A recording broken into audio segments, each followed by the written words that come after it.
Listo. Buenas noches, chicos. En esta oportunidad, pues voy a dar orientación sobre las actividades 5 y 6.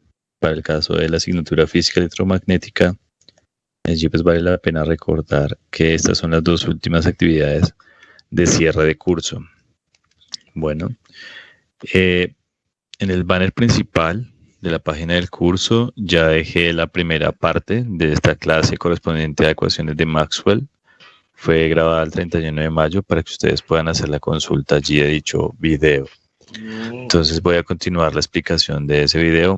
Sin antes, pues voy a mencionar aquí de qué tratan las dos actividades. Entonces, en principio, una trata sobre ecuación de Maxwell y las otras tratan sobre vector de Poynting. ¿Qué hay que hacer? Un video desde el punto de vista fenomenológico de las ecuaciones de Maxwell y sus aplicaciones. Y pues para el vector de Poynting, hacer la descripción y cuáles son los posibles usos y aplicaciones también. Las dos actividades pueden entregarse en un solo video que se consolida y pues quedará cargada para las notas de las dos actividades. Pues en el video anterior, en el video que yo les puse allí en el banner del curso, explico un poco sobre las operaciones matemáticas que hay acá de fondo en estas ecuaciones, sobre todo en la forma diferencial, donde pues notamos un producto interno o lo que se llama producto punto, y el otro donde notamos un producto vectorial o un producto cruz. También por allí hay un concepto asociado a derivadas parciales, como ustedes observan, allí el campo magnético que está notado por la letra V, pues tiene en la ecuación, por ejemplo, de Faraday-Henry, una ecuación diferencial.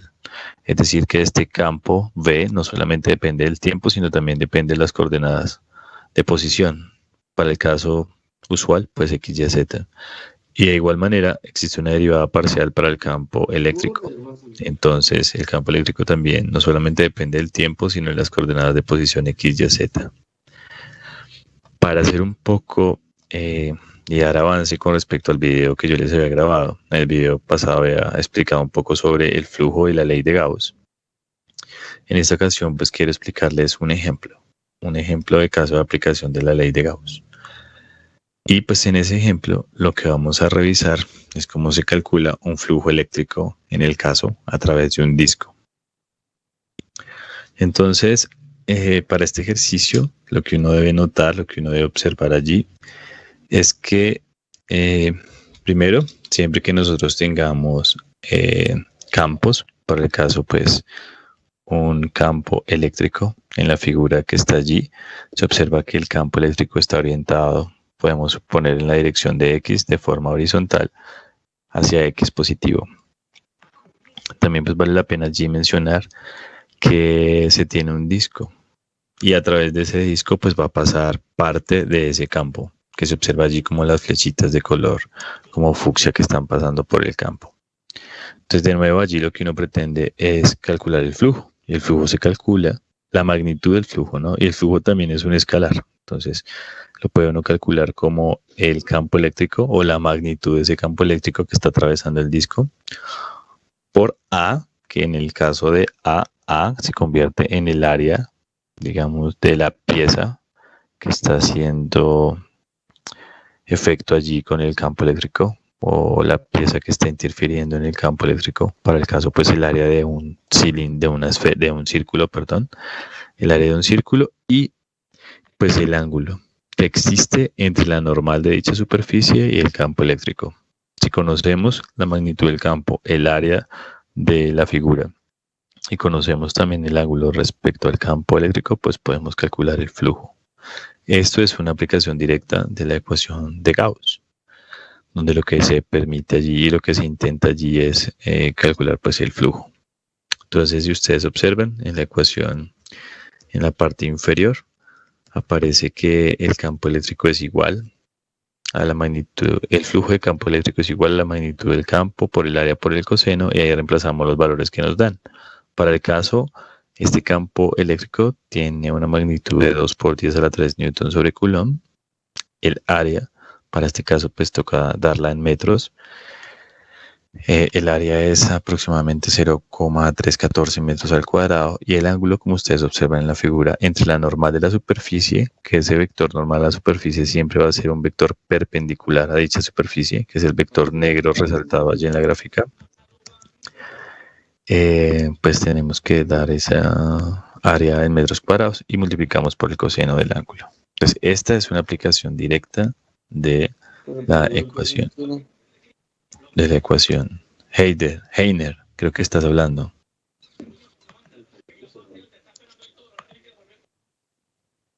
Heiner, adelante.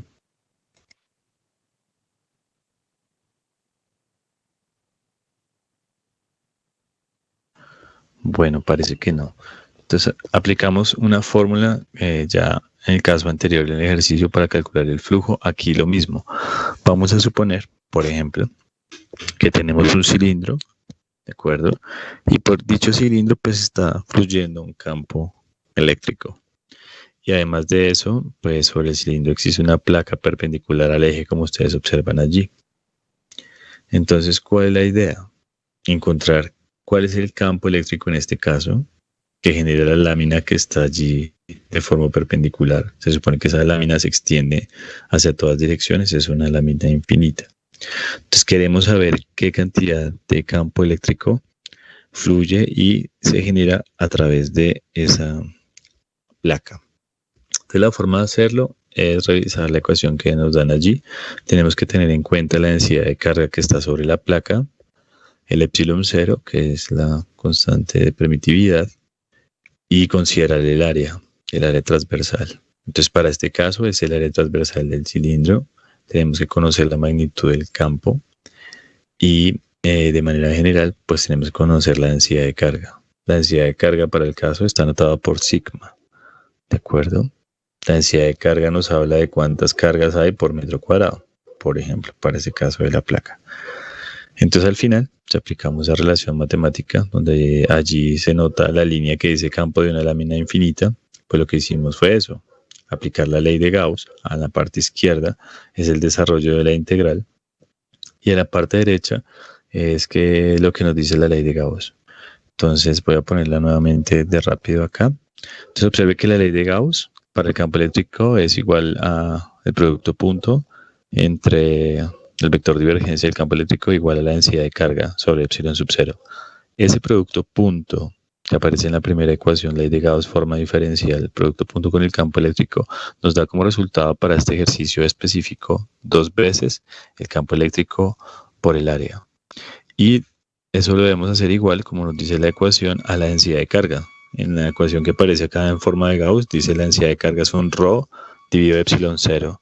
Pero aquí nos está apareciendo es un sigma. Eso porque la densidad de carga, digamos, volumétrica en física se nota con ρ y aquí la densidad de carga superficial se nota con sigma, pero es el mismo concepto. Entonces de esa manera pues despejamos de allí el campo eléctrico, es decir que el 2 pasa en la ecuación al denominador y pues allí obtenemos entonces la magnitud.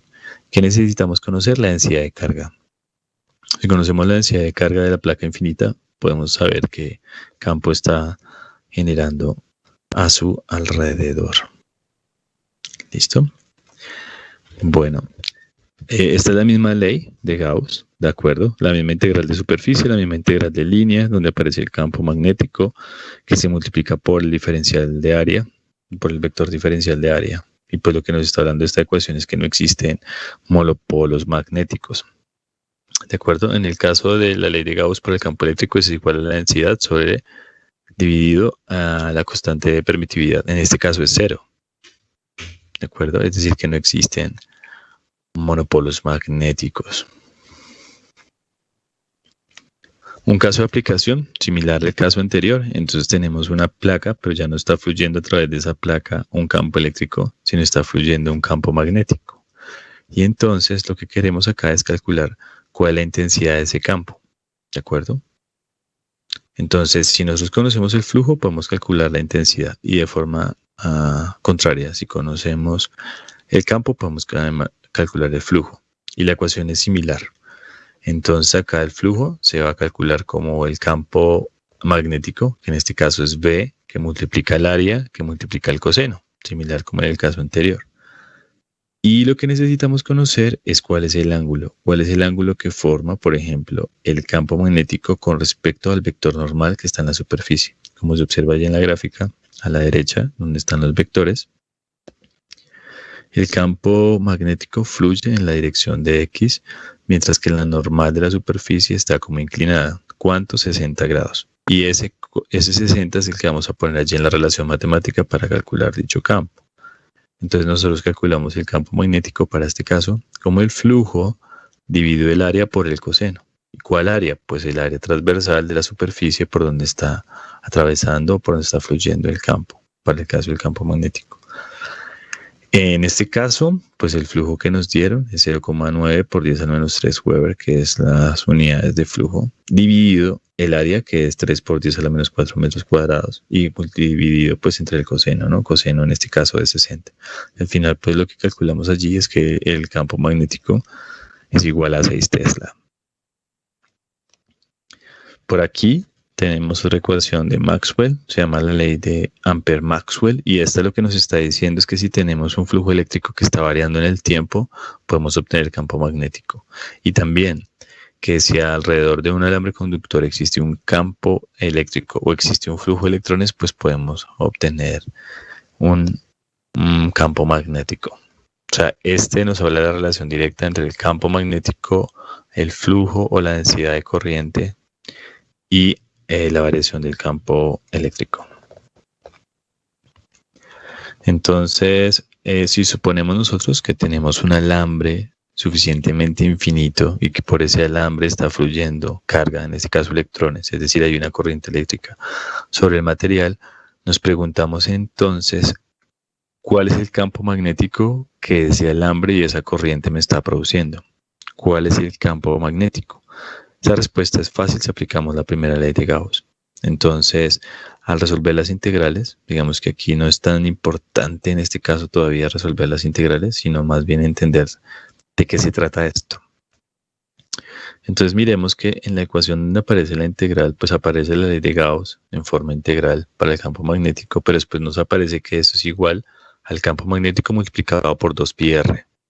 En ese caso, el 2πr hace parte o tiene que ver, en el caso de los cálculos anteriores, con el flujo y con el área. O sea, ahí es la geometría lo que importa. Era el área transversal de las láminas y el disco. Aquí no es tanto el área transversal, sino la longitud, ¿de acuerdo? En este caso, transversal de ese alambre. ¿Cuál es la longitud transversal del alambre? Pues si tiene un radio R el alambre, el perímetro de circunferencia, que viene a ser el área transversal, sería 2πr. ¿Sí? Y es igual a μ0 por la corriente. Es decir, necesitamos conocer la corriente que está pasando por el alambre, la permitividad magnética, que es μ0, y eso lo igualamos a 2πr multiplicado por el campo magnético. De ahí despejamos el campo magnético, ¿de acuerdo? Es decir, pasamos el 2πr a dividir y podemos tener la magnitud del campo magnético. Esa es una forma. Entonces, ¿un alambre infinito? Claro que sí, que está cargado con partículas que se están moviendo, o sea, tiene una corriente eléctrica que está fluyendo por él. Tiene un campo magnético igual a μ0i, que es la intensidad de la corriente, el número de cargas por unidad de tiempo que están pasando por ese alambre, dividido 2πr. En ese caso, 2πr, ya les conté, es el perímetro del área transversal. Entonces, si observan, el campo magnético es proporcional a la corriente. Es decir, que si hay mayor corriente, pues va a haber mayor campo magnético. Y en R, que sería como el área transversal, quiere decir que si el R es muy grande, si el ancho del alambre es muy grande, pues el campo magnético que me produce realmente es pequeño, según lo que estamos viendo en esta relación matemática. Bueno, yo quisiera saber si hasta este punto los que están acá en sala el día de hoy tienen alguna pregunta. Entonces, por favor, levantar la manito, los escucho.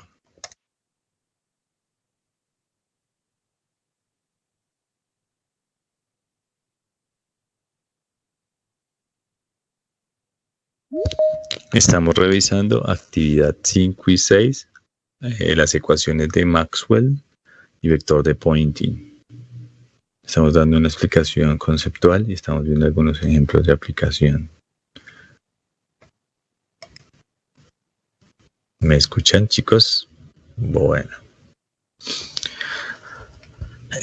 Esta ecuación que tenemos allí se llama ley de inducción de Faraday. Observe que en la ecuación, tanto en la primera como en la última, en la ecuación 9 que aparece allí, dice forma usual de la ecuación de Faraday, pues aparece un campo magnético variando en el tiempo, o un flujo de campo magnético variando en el tiempo. Entonces esto nos dice que si tenemos flujos magnéticos variando en el tiempo, es decir, como si tuviéramos un imán en movimiento, un imán que nosotros podemos mover de izquierda a derecha, por ejemplo, con una mano, y si cerca a él, por ejemplo, el imán, como en las simulaciones que tenemos allí en las actividades, pues hacemos pasar el imán moviéndose muy rápido izquierda a derecha al interior de una espira, sobre la espira inevitablemente se va a generar corriente y campo eléctrico, o sea, van a observarse cargas que empiezan a moverse sobre dicha espira. Entonces, de nuevo, esta ecuación nos habla de la relación que existe entre el campo magnético y el campo eléctrico y cómo eso, flujos variando en el tiempo de dichos campos me pueden permitir producir uno o el otro. ¿Listo? Bueno, chicos, hasta aquí alguna pregunta.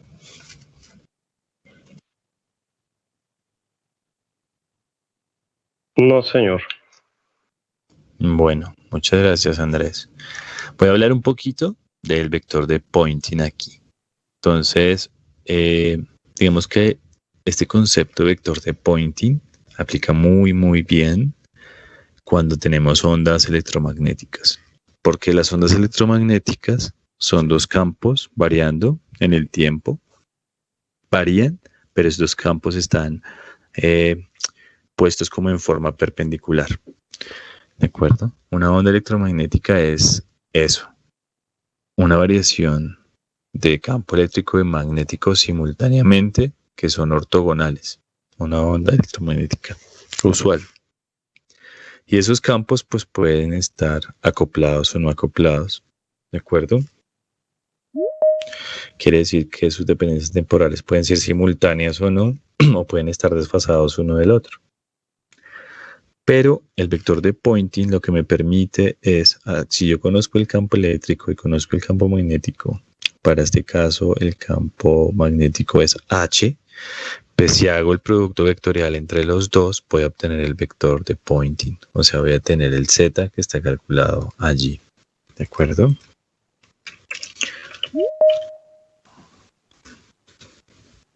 Si nosotros a ese vector de Poynting calculamos, por ejemplo, su magnitud, lo que vamos a obtener allí en el cálculo de esa magnitud, pues va a ser la intensidad. ¿La intensidad de quién? Para el caso, la intensidad como de la energía que lleva dicha onda electromagnética. Entonces el vector de Poynting realmente lo que nos permite, o lo que nos hace entender, es que nos muestra de forma instantánea, digamos, el módulo de la energía que está fluyendo por esa onda electromagnética. Si conocemos la magnitud de los campos y la orientación de los campos, hacemos de manera matemática pues el producto vectorial y vamos a obtener el vector de Poynting. Su módulo, para el caso, pues va a darnos la cantidad de energía. Voy a hablar aquí, por ejemplo, ondas hay de muchos tipos, ¿de acuerdo? Ondas electromagnéticas hay de muchos tipos. Digamos que aquí, para tomar un ejemplo de cómo varía el campo eléctrico, yo tomo una onda plana, se llama eso en física, una onda plana. Y una onda plana tiene una ecuación, digamos, para el campo eléctrico como la que aparece allí, que dice epsilon sub 0, que es la intensidad, la amplitud del campo, por el coseno de K menos WT, eso en la componente I. O sea, el I, recuerde que es la componente X. O sea que, de alguna manera, recuerde que la función coseno es una función periódica. Entonces, si tratáramos de dibujar esto en el eje X, lo que yo vería es una función coseno, ¿de acuerdo? Donde vemos que ahí está la frecuencia dada por W, ¿de acuerdo? Vemos también su periodo.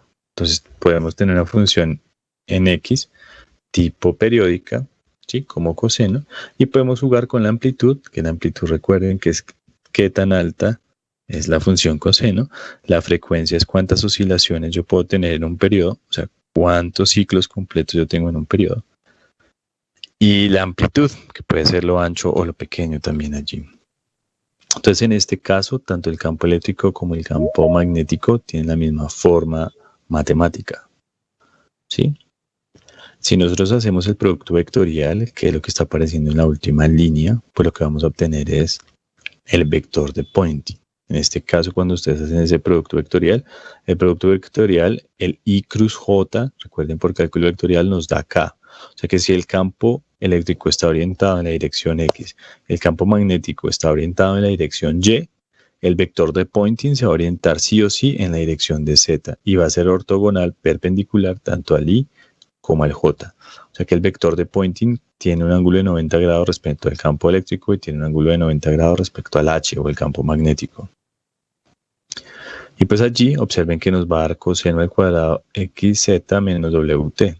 O sea que esto ya no es una función periódica, porque ese cuadrado lo que le hace al coseno es que la parte que estaba negativa, digamos debajo del eje X, cuando trazamos la curva, la gráfica, la sube. Entonces quedan como si fueran muchas curvas cóncavas en la parte superior del eje X, pero no va a quedar nada en el eje inferior. ¿Listo? Eso es lo que sucede allí. Bueno, entonces en este caso Z, S, el vector de Poynting, va a tener esa forma. Y ahora pues nosotros podemos decir esto. Si para una onda plana también se cumple que el campo eléctrico es igual a C veces, que es una constante que multiplica el campo magnético, pues yo de ahí podría en esencia buscar una relación para poder entender ese coseno al cuadrado de otra manera. Entonces, yo puedo dejarlo en función del campo magnético V o lo puedo dejar en función del campo o la densidad de campo magnético en H, igual da el mismo resultado. Bien. Bueno, entonces aquí lo que hacemos es eso. Abrimos el coseno al cuadrado, y entonces hablamos de que existe una parte real y una parte imaginaria, o una parte asociada a lo que llamamos término constante en el tiempo y un término variable en el tiempo. O sea, abrir ese coseno cuadrado en dos términos nos permite entender el vector de Poynting mejor, porque hay una parte del vector de Poynting que varía en el tiempo, o sea, la densidad de energía o la cantidad de energía que lleva la onda electromagnética cambia en el tiempo, ¿de acuerdo? Y hay otra parte que sí permanece constante, como si fuera la amplitud de una onda plana usual. Entonces, bien. Pues chicos, esto es la explicación que tengo para el día de hoy dentro de la sesión corta que tenemos. La otra parte está colgada en el curso, en el banner principal, para que usted la revise. Finalmente, allí yo daba unas indicaciones. Para estas dos actividades vamos a hacer un solo video tutorial explicando, o un video explicativo. De nuevo, repito, las ecuaciones de Maxwell de manera fenomenológica, cómo surgen. ¿De acuerdo? Ustedes pueden utilizar dibujos, pueden utilizar una animación de Powtoon, que es la que está referenciada en la actividad, Prezi, la que quieran. Pero la idea es que ustedes aparezcan allí en un recuadro pequeño sobre el video haciendo dicha explicación. También las aplicaciones de las ecuaciones de Maxwell. Eso por un lado. Ese video no va a ser más largo de 5 o 7 minutos. ¿Listo? Y el vector de Poynting, lo mismo. ¿Cuáles son las posibles aplicaciones de conocer hacia dónde se dispersa la energía de una onda electromagnética o hacia dónde está fluyendo esa cantidad de energía? Eso se utiliza mucho en las comunicaciones, en las telecomunicaciones, en las antenas. Entonces, por ejemplo, esa puede ser una aplicación. Entonces, usted va a hacer la explicación también allí. 3 o 4 videos más, es decir, que en el total el video no le va a dar más de 10 minutos. Y ese video se carga en la actividad 5 y 6. Y entonces allí vamos a tener una sola nota por el video que se va a duplicar, digamos, por las actividades 5 y 6. Para hacerles el trabajo a ustedes mucho más sencillo en la entrega de estas actividades. ¿Listo? Entonces voy a dejar estos 5 minutos que restan de la clase para que por favor si tienen alguna duda con mucho gusto la resolvemos. Entonces adelante. Ok. Listo, demos la palabra